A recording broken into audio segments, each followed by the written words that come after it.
Hey guys, Bruce Swearingen here with Advanced Wildlife Solutions and 4S Wildlife. We're here at 4S Farms today and I was going to show you some different ways that people use 4S draw.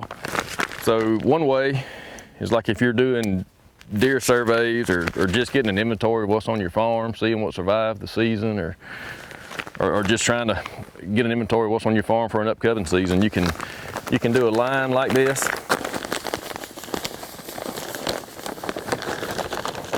A lot of guys like to do this so multiple deer can eat at one time, and of course you have a camera, right here facing at it to see. I do this sometimes when I'm trying to get an inventory, but as far as hunting locations, I like to pour it in a pile. It looks like an ant hill. 4S draw has a mold inhibitor in it, so it kind of acts as a moisture barrier.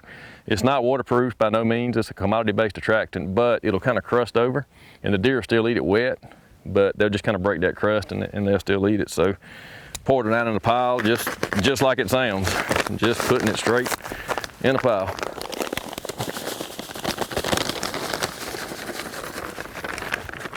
That's typically how I use it when we're hunting. Most of the time I'll put out a few piles. I like to try to catch all different wind directions.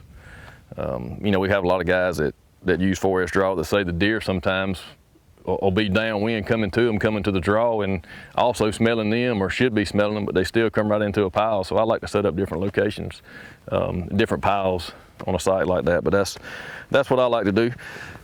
There's not a whole lot of don'ts. These are some of the do's.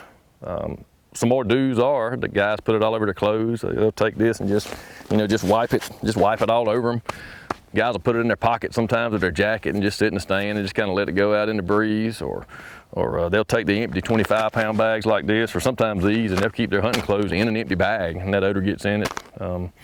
Really a helpful thing to do. But one of the don'ts is when you're putting it with spinner feeders, read the instructions. Don't put too much of this in with your corn in your spinner feeder, because it'll get stopped up. Most of those little openings at the bottom of a spinner are 1.5 inches, 2 inches big, and it's not going to dispense a powder. It's just going to bridge up in there or bind up in there and not flow. So it's great to mix in spinners with corn, but you need to mix it well and don't put too much. Normally about a 10% inclusion rate is what you want to do there. The only other don't that we can think of, or that I can think of, is putting it in tall grass, and we're going to show you what that looks like. So even though this has a mold inhibitor in it, it is a commodity-based attractant, and there's not a commodity-based granular type of thing out there that can't get nasty if it gets wet. This typically gets eaten before that happens.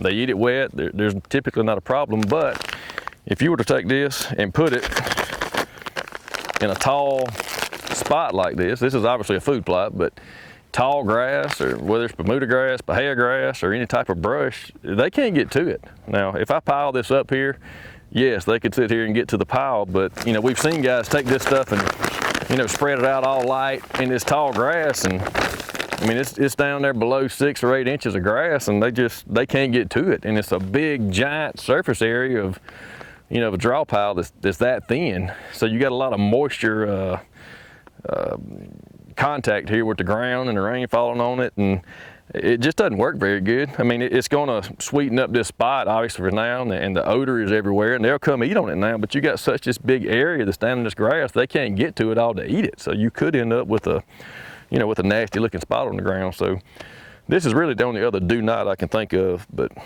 y'all check out 4swildlife.com for more details.